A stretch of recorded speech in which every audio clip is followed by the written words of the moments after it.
Hi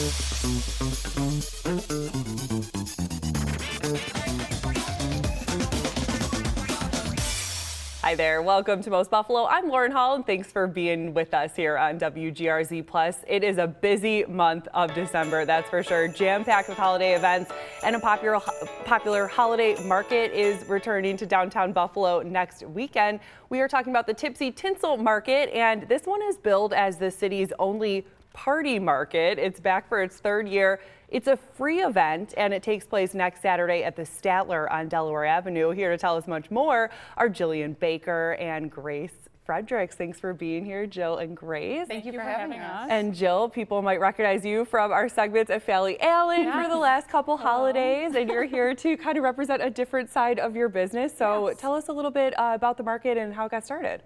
So we started it 3 years ago. Grace and I and Bianca, who owns BB's Bingo, we just kind of sat down one day and thought, what's Buffalo really missing during the holiday time? Because a lot of vendors weren't being let into markets, and we were like, let's start a party one at night and base it off of girlfriends going out and having drinks and shopping. Yeah, it sounds like a great time. And again, it's in the evening. This is at the Statler. Look how many people you got. Yeah, it was a crazy time. This is Saturday, December 13th. Grace, what time does it start? And people should probably get there early, right? We do recommend getting there pretty early. It is at 4:30 until 9 o'clock, but it does get pretty busy pretty fast. So if you want to drink really quick, we recommend getting there at the start time. Again, it's a party market. You have a DJ and the bar is open. And again, all the shops, you have 100 vendors. You are one of them. Tell us about the shirt you're wearing. So this is something that I embroidered myself. It was actually a very popular design for the past 2 years, so I will be bringing them back. But yeah, I own an embroidery business. I do all the work out of the basement in my house, and it's just blown up over the years. So I've met some great people like Jillian and just have developed bigger and better relationships as time goes on. That's amazing. What is your business called? G. Marie Co. And of course you have the Bill's gingerbread, but Yes. what other kind of things do you embroider? What other kind of things can people buy from you? I think I'd like to say anything and everything at this point, but a lot of my designs are drawn by local artists. So I work with friends that I've made through that to embroider sweatshirts, t-shirts, Snuggies, if you've ever seen any of those, but just a lot of different things. And then we also have a printing side as well. So many different options available. And what other kind of vendors will be there, Jill? A bunch of jewelry vendors, bakeries. What else do we have? We have an artist doing a live denim jacket painting this year, which we're very excited about. Yeah. So many new and different vendors every year. We try to add more and more. It sounds like a lot of women-owned businesses as well. Yes. We also have live music, so we'll have Tim Britt. We have two DJs. We have DJ Little Gab and DJ Big Dubs, and then we'll have a violinist and a pianist in the hallway as well. We'll have some Zumba from Fit Happens. Love it. What time's that at? They'll do it the whole time. Amazing. Always switching it up a little bit. Yes. And where in the Statler is it? So we are essentially taking over the entire building. walk right in. Yes, we will have 2 ballrooms filled with vendors, the lobby and the upstairs as well. And you're making how many balloon arches? We will have 4 selfie displays this year.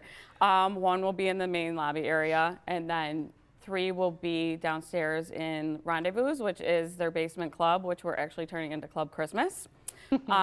So we want you to shop and party and have a good time. And it sounds like that's exactly what it will be, a good time. Where can people go for more information about the Tipsy Tinsel Market? We do have an Instagram that we post all the information and a lot of the vendors that will be attending, so we recommend checking that out for more information. Again, a free market happening at the Statler on Saturday, December 13th, starting at 4:30. Jill and Grace, thanks so much for being here. Thank you. And it's time to go out to eat at another local spot. This week, I headed to a new bakery in Larkinville where the owner is celebrating not just her grand opening, but also her own inspiring health journey. Artigiana. So you say Gianna, and then you go R-T, Gianna. Artigiana. There you go. Welcome to Shannon Wilson's Italian Bakery and Cafe in Larkinville, where the aroma of fresh bread fills the brand new space. We are located on 935 Seneca Street. And when you visit us, you can expect to have fresh sourdough sandwich loaves, pastry, We have croissants. We also have what we call nonas, which are similar to pizza. And it's all handmade every day in-house. Everything's in-house. Everything is made from scratch here. Gosh, if I could grow the basil here soon, I will. The shop is more than Wilson's livelihood. It's a symbol of her triumph over a lifelong journey with epilepsy. The food was really an outlet for me, dealing with epilepsy throughout my life. It really was. Wilson received a life-changing medical device to control her seizures 5 years ago, which helped her gain independence and grow her business. I have a vagus nerve stimulator pacemaker. It zaps my brain literally every 3 minutes for 30 seconds. And if I'm necessarily not doing well for a day or two, which sometimes happens, it goes off more often. It's basically offsetting the seizure activity. Right up there is my bike, and that was what I used for transportation prior to driving. Originally, I delivered bread on my bike. Her name's Pearl. Now seizure-free, she is channeling her story into support for others. But I love to talk about it because in the 80s, 90s growing up, there wasn't the internet, there wasn't a lot of conversation.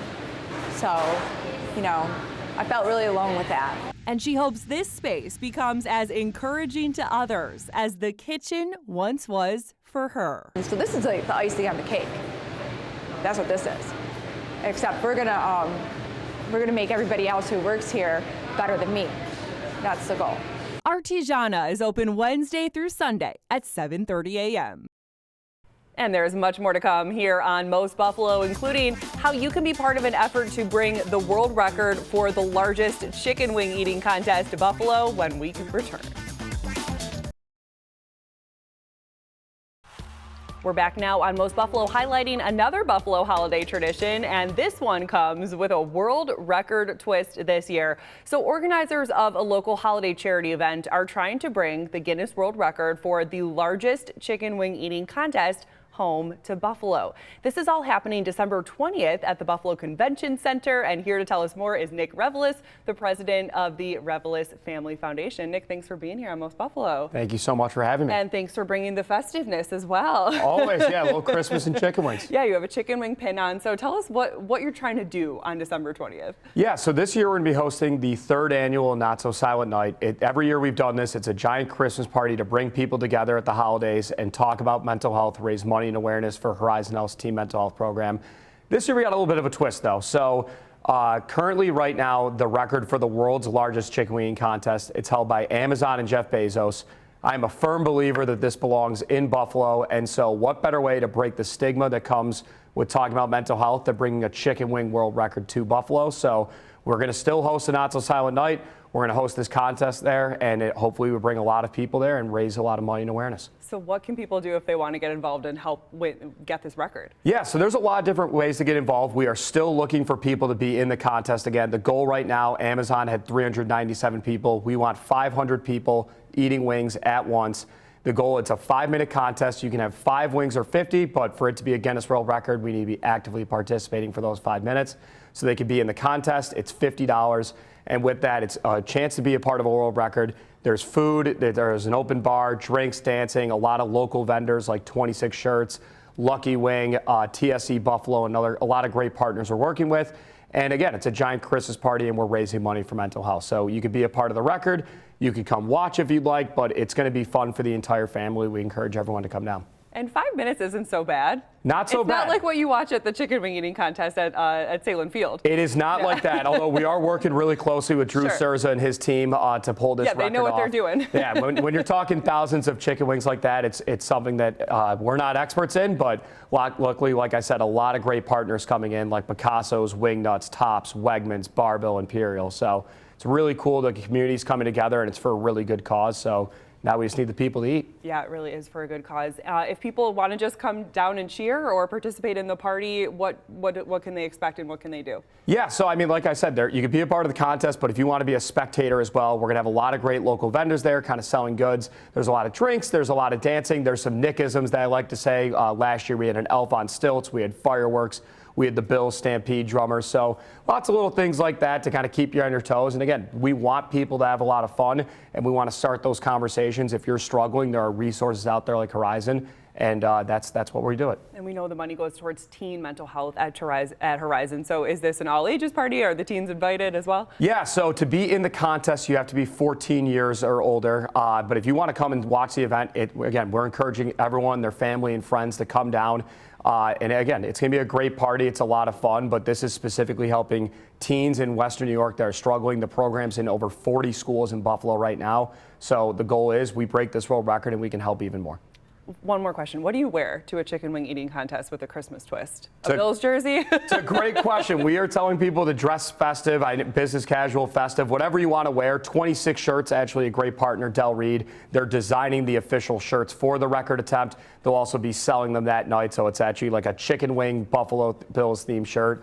And again, it's just wear whatever you want, but as long as we break the record, that's all that matters. And again, this is all happening Saturday the 20th. What time at the Buffalo Convention Center? Yeah, so this is taking place 6:30 and 9:30, December 20th at the Convention Center.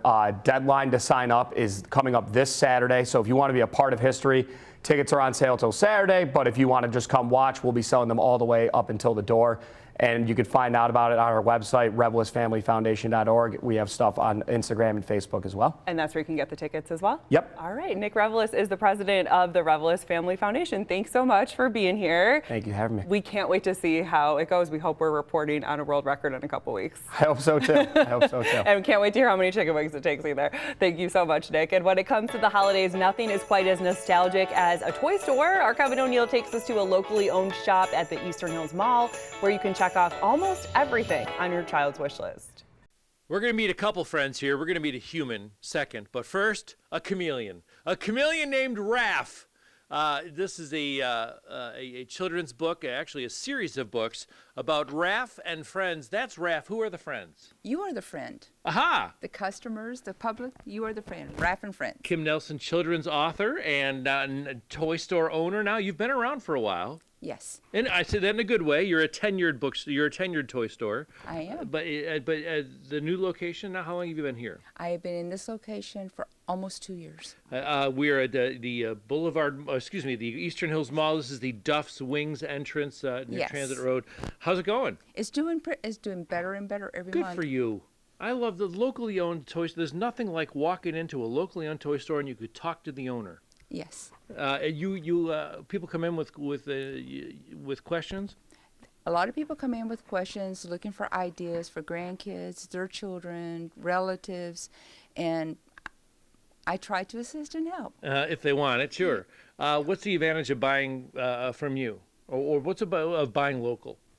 You get to know the product, you get to see the product, and you get to, if you don't understand a game, I will show you how to play the game before, so you understand. It's nice to see. It's exciting. It's nice to see the classics are still around, though. They are, very much so. Yeah, it's like walking back through my childhood, seeing like the board games and just a big giant truck section, and it's awesome. Yes, our brooder trucks. What are people gravitating towards any particular thing nowadays? A lot of the things that are big right now are the brooder trucks, puzzles, games. It's winter season in Buffalo. Mm-hmm. They're indoors. Calico critters, magnetiles. A lot of new babies in this area, so we have a baby section. We have the Briar horses. People love the science, and yeah. What's the favorite part of your job? Meeting everyone. Mm-hmm. What's the website? www.raffandfriends.com. So come meet Kim and Raph and maybe new friends as well. On your side, on the Transit Road entrance of Eastern Hills Mall, I'm Kevin O'Neill, Channel 2 News. Thanks, Kevin. We have more to come here on Most Buffalo, including celebrating a big anniversary for an iconic Buffalo music venue when we come back after this.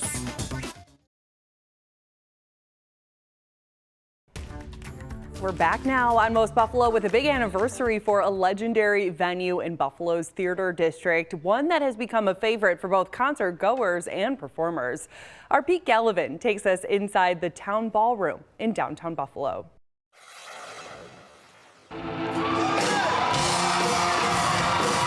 Another memorable night as the Goo Goo Dolls came home to help feed more. 2 amazing shows and an amazing venue. One that's celebrating a milestone year. 2 decades since Buffalo promoters Artie Quitchoff and Donnie Kutzbach took a huge leap of faith. It was overwhelming. It was overwhelming, and it's hard to imagine. 20 years sometimes feels really fast, but at the beginning it was slow and it was scary. Scary because while the building had great bones, they discovered what seemed like an endless parade of projects and repairs that needed to be done.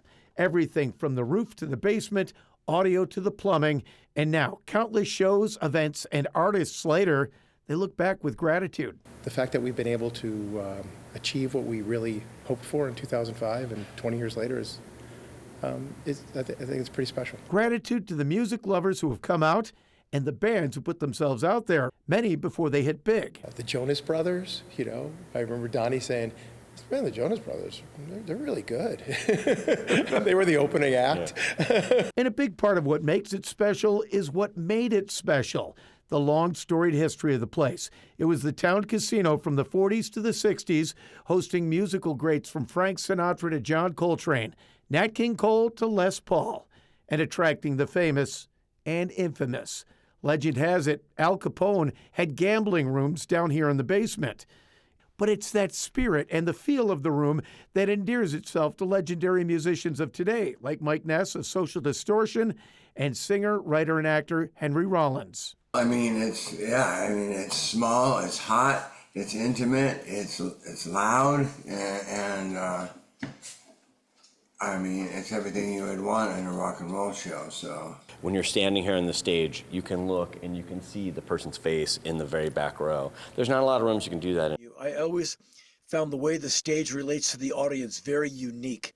And when I walked out there for sound check, I went, wow, this will be interesting. There's just something about it. But recapturing that feel was no easy task. Over the years, the building had changed ownership several times. It was Studio Arena, then UB's Pfeiffer Theater, and finally the Sphere. And on top of all of that, it was rumored to be haunted. It's the kind of thing where things happen here you can't always explain, and we sort of just let it go and say, yeah, that happens here sometimes. They started by promoting shows at the Sphere, but were still not sure about buying the place. That is, until one artist in particular convinced them. We had Patti Smith here, and then Patti afterwards. You know, Dottie and I are both like, you know, our 18-year-old selves sitting there like, oh my God, what do we say? It's Patti Smith. And then she starts telling us about the spirits in the room and how we needed to preserve the room and we needed to take over. And she basically willed us taking over the room because she was like, you guys need to preserve this club. You need to preserve this room. Wow. And we were both like sitting there like, oh, okay. Okay, Patti Smith. Okay, Patti Smith. Congratulations. And it's your love of culture and putting on shows that kept you there for 20 years. On your side, Pete Gallivan, Channel 2 News. Here with Jen Sinonis now, and yeah, special place. Hi. I like the smaller, more intimate setting that you can really just, kind of share that experience of the music. Yes. I hope the Goo Goo Dolls will do another one of those concerts for nice? Feed More. Why don't we make it like a yearly tradition? I just wouldn't that be nice? Couldn't make it this year, but hopefully next year or future years. In that intimate setting for sure. This is a fun update to a story we told you about earlier this week on Most Buffalo. In Amherst, 6 local high school basketball teams tipped off at Damon University this week, not just for their season openers, but also to raise money in the fight against cancer. This is all part of Coaches versus Cancer, the Snowball Showdown, which is organized with help from Damon students and the American Cancer Society. And the matchups included Williamsville North versus Nichols, Jamestown versus St. Joe's, and Amherst versus Clarence.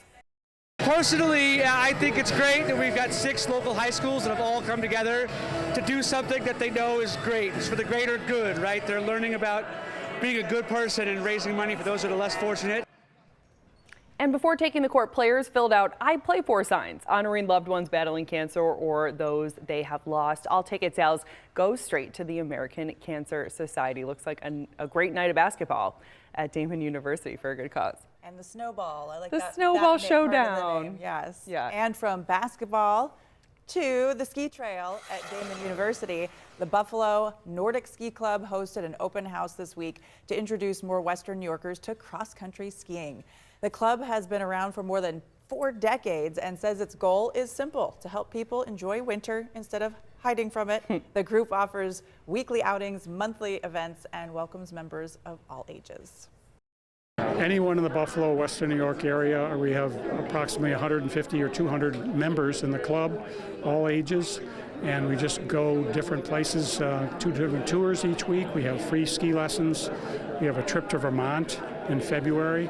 And it's just a bunch of people that just absolutely love, enjoy the winter. Memberships cost only $15 a year and include Sunday morning lessons at Delaware Park. The club hopes more people will join them and discover a fun, affordable way to get outside this winter. I've actually been at in the winter, they kind of make a little Nordic ski area at Delaware Park. So you do it? Yes, I see them. Especially if you live close, that's like super easy than trying to, go south. That one lake effect. Just need the snow. Right, the one lake effect snowstorm, the year of the blizzard in November, before the blizzard, I was out covering it. Yeah, the 2nd November. I was out covering it on the Saturday morning of the storm, and there was a man Nordic skiing just straight down Chapin Parkway. Oh, yeah. Well, there you go. You got the cross-country ski. Exactly. Sometimes you get to work that way. Exactly. He was having a grand old time. Yeah, the snow had stopped coming down, and there wasn't any traffic on the road. So yeah, it was great. It's hard. It's hard work. It is, and good work. Good way to, get some get the blood exercise flowing. And do something in the winter. Yeah, exactly. And some Western New York students are helped kicking off this year's Food to Families campaign in a big way. 8th graders from Lakeshore Central Middle School dropped off hundreds of boxes. I love this. Hundreds of boxes of mac and cheese at Feed More Western New York this week. This was a student-led food drive, and during their visit, the students also toured the warehouse and also made homemade holiday cards for Meals on Wheels recipients.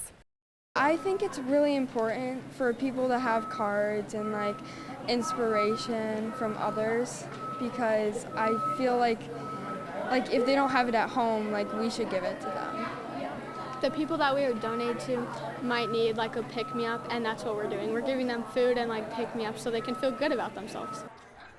And all the donations will be distributed to partner food pantries across Feed More's 4-county service area. And that little touch of cards in there. Yeah, so yeah. And it's the time. It's good for the students to go to the warehouse and get to have that experience of seeing kind of the behind the scenes and how it all works. I know we always know from our Food to Families experience, just learning a little bit about how the food bank works and Feed More helps you realize why it's so important to give to it. And already starting those community events even as even teenager. As a teenager, exactly. It'll have a lasting impact.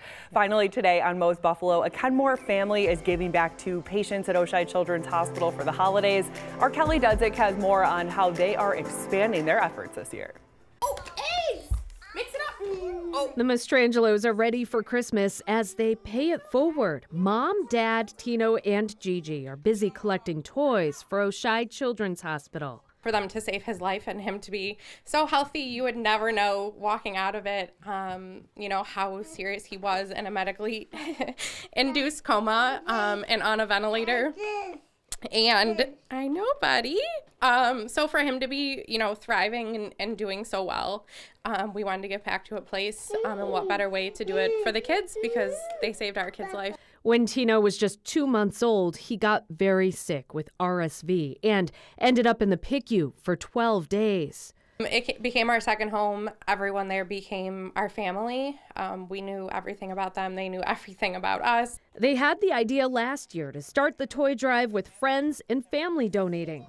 This year, we're taking it up a notch. We partnered with about 20 local small businesses that are all helping us promote this and collect toys, and we're just expecting hundreds of toys this year. And those toys will soon bring joy to children spending Christmas in the hospital. It was life-changing for us. When we were in Oshai, we didn't leave our son's side. We were there every day. And just to think about being there during the holiday season, and we got some gifts, and it helped us smile. And in a time when you can't do anything but be there. I couldn't imagine having to spend holidays in the hospital.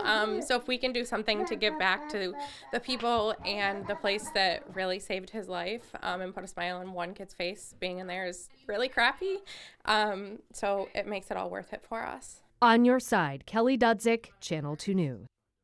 Tino will celebrate his 2nd birthday this Sunday. If you would like to help, there is still time. The toy drive goes until December 15th, and we have a link to the Amazon wish list on WGRZ.com.